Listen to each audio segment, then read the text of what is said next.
నమస్తే మేటి భారతం కార్యక్రమానికి స్వాగతం. దేశమంతటా త్రివర్ణ పతాకం రెపరెపలాడే సమయం. భారతావని అడుగడుగున స్వాతంత్ర వైభవం కలకలలాడే తరుణం. అటు మహనీయుల స్ఫూర్తిని, మన దేశపు ఘనతర కీర్తిని, ఇటు మనందరి దేశభక్తిని తలుచుకోవాల్సిన సందర్భం. మరి ఈ సందర్భాన్ని పురస్కరించుకొని ముగ్గురు వ్యక్తుల గురించి మాట్లాడుకుందాం. ఈ ముగ్గురు వ్యక్తులు మూడు భిన్నమైన కోణాలకు చెందినవారు, ప్రాంతాలకు చెందినవారు. కానీ అందరూ మన భారతీయులే. భారతావనికి పేరు తెస్తున్నవారే. ఒకరిది దేశభక్తి, మరొకరిది మహాత్ముని స్ఫూర్తి, ఇంకొకరిది ప్రతిభతో సాధిస్తున్న కీర్తి. మార్గాలే వేరు, అంతే.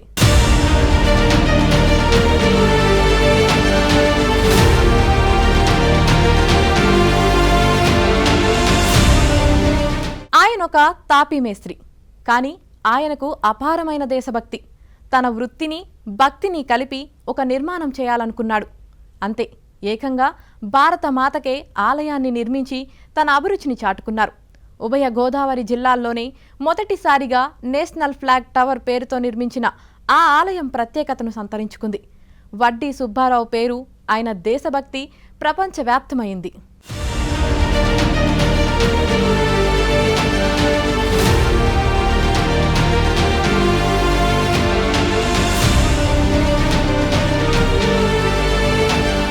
వీరవాసరం మండలం నవడూరుకు చెందిన వ్యక్తి మాత్రం భరతమాతకు ఆలయాన్ని నిర్మించారు. దాదాపు 28 ఏళ్ల నుంచి ఆ ఆలయంలోని స్వాతంత్ర దినోత్సవ సంబంధించిన కార్యక్రమాలు కావచ్చు, లేకపోతే దేశభక్తికి సంబంధించిన కార్యక్రమాలు నిర్వహిస్తూ వస్తున్నారు. కేవలం ఆ విగ్రహాలే కాదు, అంతేకాకుండా దేశానికి సేవలించిన అనేక మంది మహనీయుల విగ్రహాలను సైతం ఆలయం ఆవరణలో నెలకొల్పారు.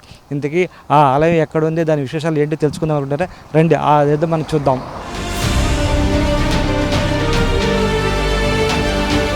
పశ్చిమ గోదావరి జిల్లా వీరవాసరం మండలం నవడూరు గ్రామం.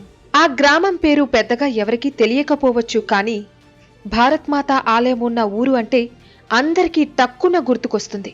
అంతగా ఆ గ్రామానికి పేరు తెచ్చిన భారత్మాత ఆలయాన్ని నిర్మించింది ఎవరో తెలుసా? ఒక సాధారణ తాపీ మేస్త్రి.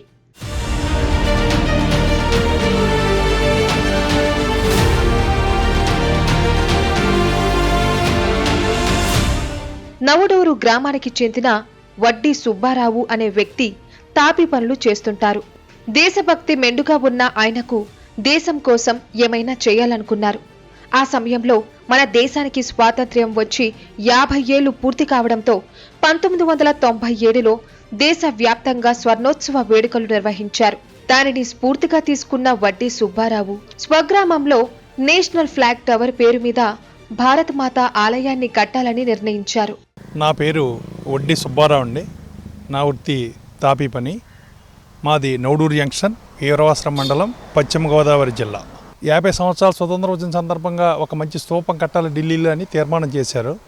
అది పేపర్లో వచ్చిన వార్త చదివి మన ఏరియాలో కూడా ఒకటి అటువంటి గుర్తింపు ఉండేలాగా ఒకటి చెయ్యాలి అనేటువంటి ఆలోచన చేసి, నేను ఒరిజినల్గా తాపీ మేస్త్రిని కాబట్టి ఈ నేషనల్ ఫ్లాగ్ టవర్ అంటే జాతీయ పతాక స్తూపం అనే నామకరణం చేసి దాని లోపల భారతమాత ఉండేలాగా ఈ స్వాతంత్ర స్వర్ణోత్సవాల సందర్భంగా ఈ నిర్మాణం చేయడం జరిగిందండి. నాకు జాతీయ జెండా అంటే చాలా ఇష్టం అండి.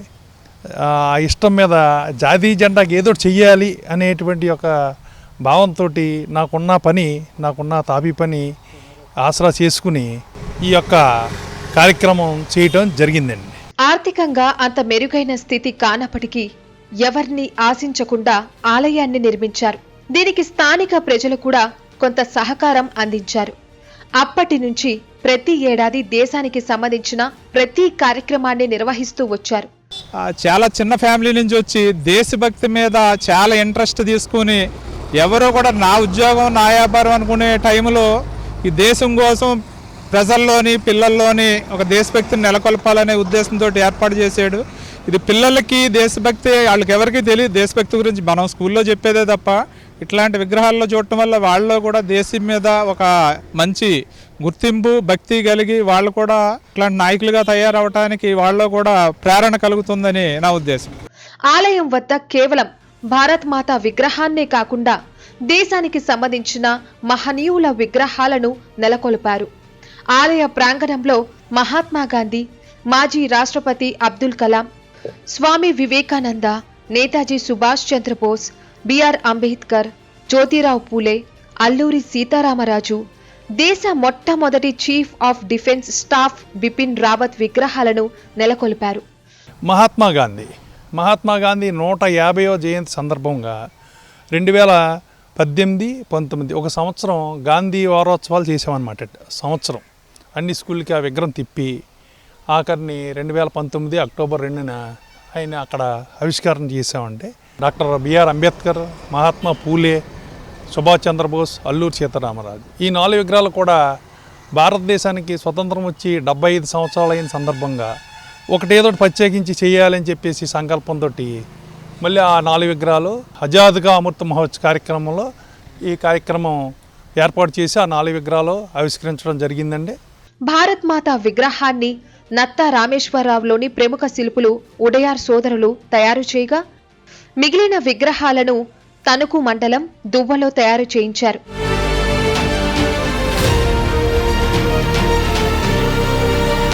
మహనీయుల విగ్రహాలతో భారత్ మాత విగ్రహం ఇక్కడ ఉండడంతో ఈ ప్రాంతానికి విశిష్ట ప్రాచుర్యం లభించింది. నేను వచ్చినప్పుడు ఫస్ట్ టైం చూశాను ఇక్కడ నేషనల్ ఫ్లాగ్ టవర్ అని చెప్పేసి ఒకటి ఏర్పాటు చేశారు. ఇక్కడ ఎవరు ఏర్పాటు చేసి ఉంటారు ఏంటి అని చెప్పి చూశాను. తాపి మేస్త్రి వడ్డీ సుబ్బారావు గారు దీన్ని ఏర్పాటు చేసి ఈ నవడూరు చుట్టుపక్కల ఊళ్ళో ప్రతి స్కూల్లో కూడా పిల్లలకి, అంటే మా కాలేజీతో సహా చుట్టుపక్కల ఉన్న స్కూల్ అన్నింటిలో కూడా పిల్లలందరికీ ఏదో దేశభక్తిని పిల్లలకి నింపాలని, మన స్వాతంత్ర సమరయోధుల గురించి, దేశ నాయకుల గురించి, వాళ్ళ గురించి తెలియాలి పిల్లలకి. వాళ్ళ పట్టుదల, వాళ్ళ దీక్ష వీళ్ళకి కూడా తెలియాలి. వీళ్ళకి కూడా దేశభక్తిని పెంచుకోవాలి. చుట్టుపక్కల గ్రామాల్లో పిల్లలందరికీ కూడా దేశభక్తిని పెంపొందించాలని ఒక సదుద్దేశంతో తాపి చెక్కిన శిల్పం అని చెప్పేసి ఒక బుక్ కూడా రిలీజ్ చేశాడు ఆయన. ముఖ్యంగా దేశానికి సంబంధించిన కార్యక్రమాలు జరిగేటప్పుడు విద్యార్థులు ఎక్కువగా పాల్గొంటారు. ఆ వేడుకలను ఆలయకర్త వడ్డీ సుబ్బారావు స్వయంగా నిర్వహిస్తున్నారు. ప్రధానంగా స్వాతంత్ర దినోత్సవం, రిపబ్లిక్ డే, గాంధీ జయంతి లాంటి కార్యక్రమాలను ఎక్కువగా నిర్వహిస్తుంటారు. దాదాపు 27 ఏళ్ల క్రితం నిర్మించిన ఈ ఆలయంలో ప్రతి ఏడాది క్రమం తప్పకుండా ఈ కార్యక్రమాలను ఆయన నిర్వహిస్తున్నారు. దేశానికి ఏదో చెయ్యాలి అనే తపనతోనే ఈ ఆలయాన్ని నిర్మించారని వడ్డీ సుబ్బారావు తెలిపారు. భారత్ మాత ఆలయం వలన ఈ ప్రాంతానికి మంచి పేరు వచ్చిందని స్థానికులు చెబుతున్నారు. ముఖ్యంగా నేటి తరం పిల్లలకు, విద్యార్థులకు స్ఫూర్తిదాయకంగా ఉందని వారు అంటున్నారు.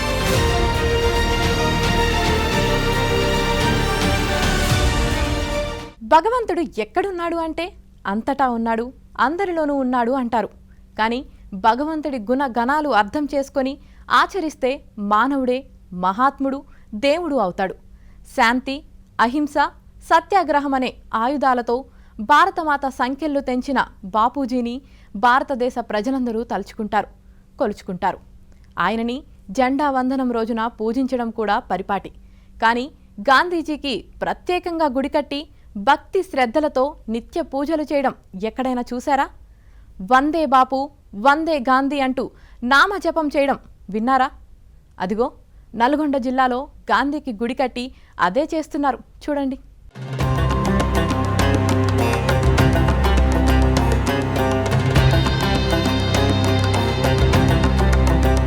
మతానికో దేవుడు, కులానికో ఆలయం. అందరి దేవుళ్లకు వేల సంఖ్యలో ఎన్నో ప్రాంతాల్లో ఆలయాలున్నాయి. కానీ జాతిపితకు ఆలయం లేకపోవడమేంటి?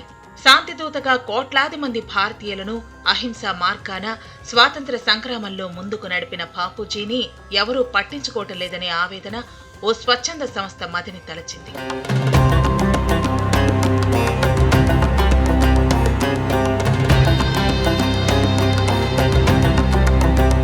ఈ నేపథ్యంలోనే మహాత్మా గాంధీ చారిటబుల్ ట్రస్ట్ పేరుతో గాంధీకి గుడి కట్టాలనే నిర్ణయం తీసుకున్నారు ట్రస్ట్ సభ్యులు. 2011లో హైదరాబాద్ విజయవాడ జాతీయ రహదారిపై నల్గొండ జిల్లా చిట్యాల మండలం పెదకాపర్తి వద్ద 10 ఎకరాల స్థలంలో మహాత్మా గాంధీ గుడి నిర్మించారు.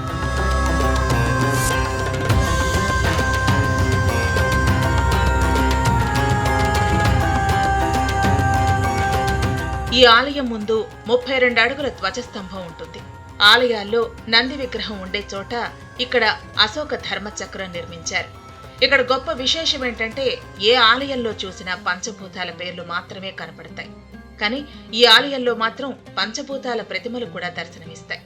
అంతేకాదు ఆలయం పక్క భాగాన భక్తి శ్రద్ధలతో కొలిచే నవగ్రహాలను కూడా ప్రతిష్ఠించారు. ఇక ఆలయ ప్రాంగణంలోని గోడలపై గాంధీ సిద్ధాంతాలు, గుడిమెట్లపై నీతి సూక్తులు అందరినీ ఆకర్షిస్తున్నాయి. ఈ ఆలయానికి వచ్చే భక్తులకు ఇటు గాంధీ దర్శనంతో పాటు మానసికంగా, శారీరకంగా కాస్త రిలాక్స్ అయ్యేందుకు ఆలయంలో ధ్యాన మందిరాన్ని కూడా ఏర్పాటు చేశారు. దేశంలో ప్రధాన ఆలయాలైన తిరుమల, కేదార్నాథ్, బద్రీనాథ్, కంచి, హరిద్వార్, పూరి జగన్నాథ్ ఆలయాలతో పాటు హిజీ అలీ దర్గా, బోధ్ గయా, జైన దిలావర్ వంటి ప్రధాన ప్రదేశాలైన 30 ప్రధాన ఆలయాల మట్టిని సేకరించి గాజుపెట్టెలో పెట్టి గుడి చుట్టూ అమర్చారు. అంతేకాదు, గాంధీ పుట్టిన పుణ్యభూమి పోర్బందర్ నుండి సేకరించిన పవిత్రమైన మట్టిని కూడా గుడి చుట్టూ అమర్చటం మరో విశేషం.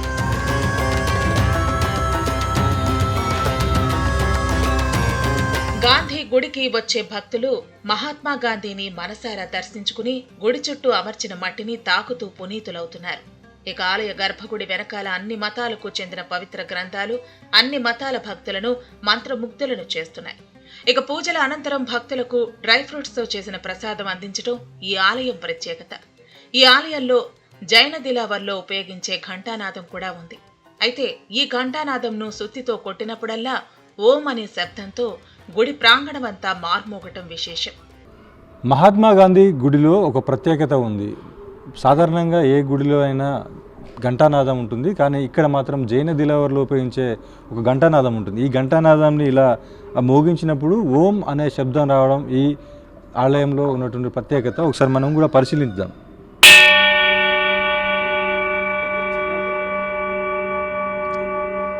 ఇలా ఓం అంటూ ఇక్కడ జైన దిలావర్లో ఉపయోగించే ఈ ఘంటానాదాలను ఆ జైన దేవాలయానికి వెళ్ళినప్పుడు అక్కడ వారు ఈ 2 ఘంటానాదాలను ఇక్కడ బహుకరించారు. ఈ బహుకరించడంతో ఇక్కడికి వచ్చినటువంటి భక్తులు, ఏదైతే గాంధీ భక్తులు ఇక్కడ ఈ ఘంటానాదాన్ని ఇలా మోగించడంతో ఓం అనే శబ్దం వస్తుంది. ఈ ఓం అనే ఆ శబ్దంతో ఇక్కడ భక్తులు కూడా పరవశించిపోయే ప్రత్యేకత ఈ ఘంటానాదానికి ఉంది. ఈ గాంధీ ఆలయం నిత్యం రద్దీగా ఉండే హైదరాబాద్, విజయవాడ జాతీయ రహదారి పక్కనే ఉండటంతో నిత్యం అటుగా వెళ్లే భక్తులు ఇక్కడ పూజలు చేయటంతో పాటు గాంధీ బోధనలు కూడా వింటూ ఉంటారు. సత్యానికి, అహింసకు ప్రతీక అయిన, ప్రతిరూపమైన మహాత్మా గాంధీకి ఒక గుడి అంటే ఒక స్ట్రక్చర్ అండి. అంటే ఒక పవిత్రమైన ప్లేసు, ఎప్పుడూ కూడా అందరికీ అందుబాటులో, అందరూ నడిచే మార్గంలో కడితే అది ఆ దారిన పోయే వారందరికీ కూడా ఒక ఇన్స్పిరేషన్ లాగా ఉంటుంది.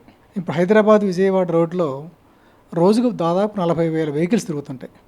40,000 ఇంటూ 4 వేసుకున్నాక దాదాపు 1,00,000 మంది ఇప్పుడు తిరుగుతూ ఉంటారు. 1,00,000 మందికి కూడా ఇది హైవే ఆనుకొని ఉంది కాబట్టి చూడగానే ఏమనిపిస్తుంది, మహాత్మా గాంధీ గుర్తొస్తారు. మహాత్మా గాంధీ గుర్తురాగానే అతను దేనికైతే పాటుపడ్డాడో ఆ సత్యము, అహింస, మానవతా విలువలు అవి గుర్తుకొస్తాయి. ఎక్కడో మనసులో అనిపిస్తుంది, సరే ఒక్కరోజైనా సరే మహాత్మా గాంధీ లాగా ఉండడానికి మనం ప్రయత్నిద్దాము అని అనిపిస్తే చాలు. ఈ ఆలయంలో పూజలు చేసే వేద పండితులు సైతం గాంధీ స్తోత్రాలతో పూజలు చేస్తూ వచ్చే భక్తులకు గాంధీ సిద్ధాంతాలను వివరిస్తున్నారు. ప్రతి ఏడాది దాతల సహకారంతో పలు సేవా కార్యక్రమాలు చేపడుతున్నారు. మహాత్ముని భగవంతుని స్వరూపంగా భావించి ఆలయం కట్టారు. మహాత్మా చారిటబుల్ ట్రస్ట్ నర్సరావుపేట వాళ్ళు 2014లో పూర్తిగా నిర్మాణం చేసి నల్లరాతి విగ్రహం పెట్టి యంత్ర ప్రతిష్టాపన, అన్ని ఆలయాలు ఏ విధంగా అయితే యంత్ర ప్రతిష్టాపన చేస్తామో అదేవిధంగా చేశారు. ఇక్కడ ప్రతిరోజు మహాత్మునికి షోడశోపచారాలు, అంటే అన్ని ఆలయాల్లో ఏ విధంగానైతే పూజలు చేస్తారో ఆ విధంగా చేస్తామన్నట్టు. ఇక్కడ దర్శనానికి వచ్చినటువంటి భక్తుల పేరు మీద గోత్రనామార్చన చేయబడుతుంది. వారి పెళ్లి రోజు, పుట్టినరోజు సందర్భంగా కూడా వారి పేరు మీద అర్చన చేయబడుతుంది. ఇటువంటి విశేషాలన్నీ ఈ గుడిలో ఉన్నాయి. ఏదేమైనప్పటికీ తన సుఖాలను త్యజించి భారతదేశ ప్రజల కోసం తెల్లదొరలపై ఉద్యమించి అహింస అనే ఆయుధంతో దేశానికి స్వాతంత్ర్యం తీసుకొచ్చిన గాంధీ ఇప్పుడు దేశ ప్రజలకు నిజమైన దేవుడయ్యాడు. ప్రతి భారతీయుడి గుండెల్లో చిరస్థాయిగా నిలిచిన బాపూజీకి విశేష పూజలు చేస్తూ గాంధీ ఆశీస్సులు పొందుతున్నారు ప్రజలు. శాంతి, అహింస మార్గంతో భారతదేశానికి స్వాతంత్రం తెచ్చిన మహాత్మా గాంధీ నిజంగానే మహాత్ముడయ్యాడు.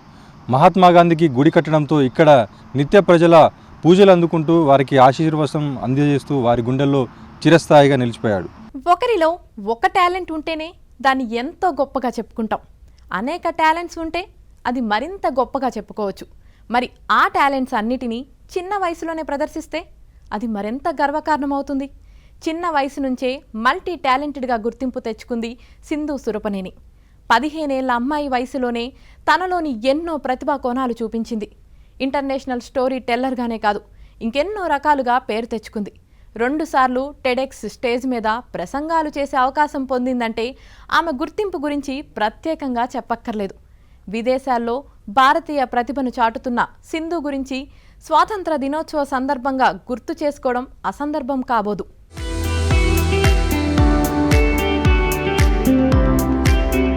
సింధుకి చిన్న వయసు నుంచే కల్చరల్ విషయాల మీద ఆసక్తి ఉంది. స్టోరీ టెల్లర్ గానే కాదు, ఆర్ట్ ఇన్స్ట్రక్టర్ గా, డాన్స్ ఇన్స్ట్రక్టర్ గా, హెన్నా ఆర్టిస్ట్ గా, సామాజిక కార్యకర్తగా ఇలా తనని ఎన్నో కోణాల్లో ఆమె ఆవిష్కరించుకుంది.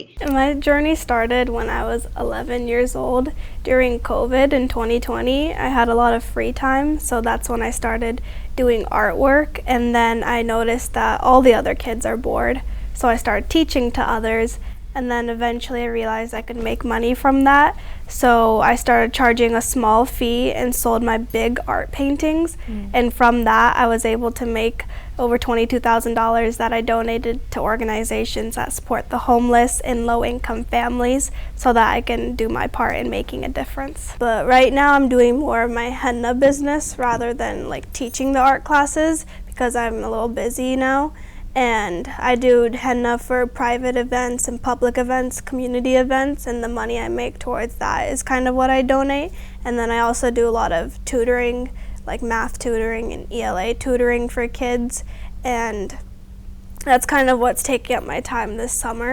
So that's where I've 11 ఏళ్ల వయసులో సింధు ఒక ఆర్ట్ ఇన్స్ట్రక్టర్ అయింది. కరోనా టైంలో కలవరం చెందకుండా జూమ్ మరియు ఫేస్బుక్ లైవ్స్ లో ఎంతో మంది పిల్లలకి ఫ్రీగా ఆర్ట్స్ నేర్పుతూ క్రియేటివ్ సెషన్స్ నిర్వహించింది.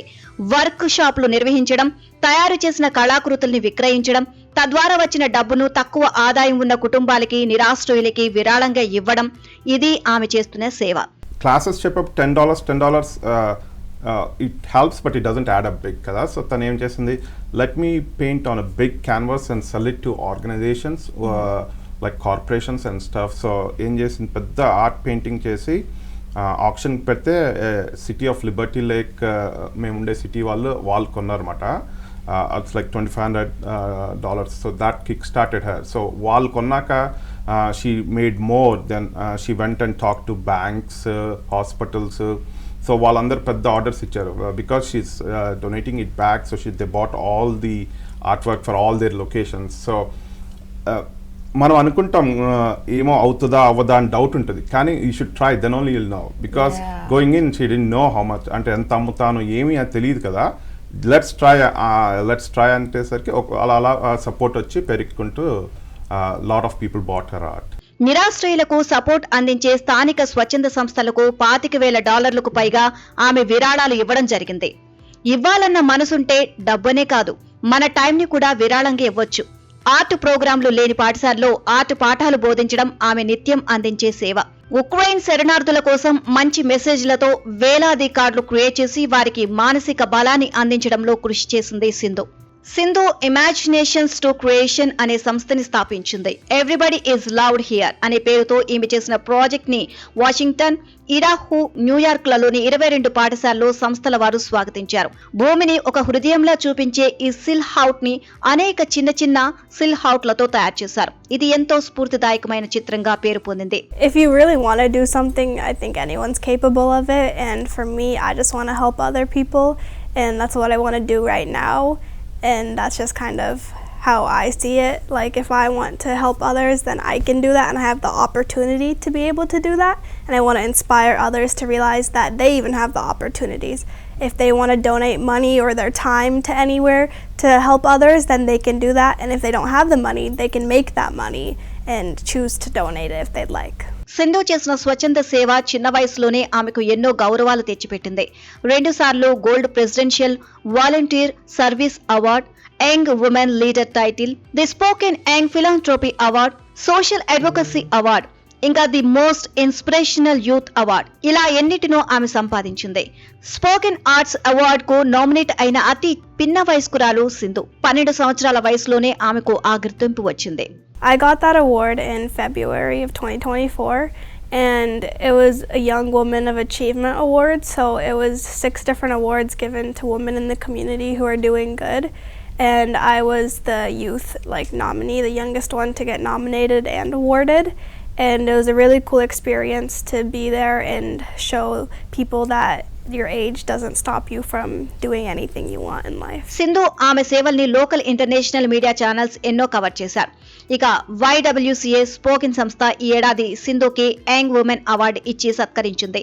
ప్రతిభ కలవారు తమ ప్రతిభను తమ కోసమే కాదు సమాజంలో ఇతరుల కోసం కూడా ఉపయోగించుకోవచ్చు అనేదానికి సింధు ఓ చిన్న ఎగ్జాంపుల్. అందుకే విదేశాల్లో ఆమె చేస్తున్న కార్యక్రమాలు ఆమెకే కాదు ఇండియాకి కూడా మంచి పేరు తెస్తున్నాయి. If you really want to do something, I think anyone's capable of it, and for me, I just want to help other people, and that's what I want to do right now, and that's just kind of how I see it. If I want to help others, then I can do that, and I have the opportunity to be able to do that, and I want to inspire others to realize that they even have the opportunities. If they want to donate money or their time to anywhere to help others, then they can do that, and if they don't have the money, they can make that money and choose to donate it if they'd like. మువ్వెన్నెలు ముచ్చట గొలిపే పతాకాన్ని సగర్వంగా ఎగరవేస్తున్న మేటి భారతం. మరి త్రివర్ణ పతాకంలోని 3 రంగుల్లా కనిపిస్తున్న ఈ ముగ్గురిని ఈ స్వాతంత్ర దినోత్సవం వేళ పరిచయం చేసుకోవడం గర్వకారణం. ధన్యవాదాలు.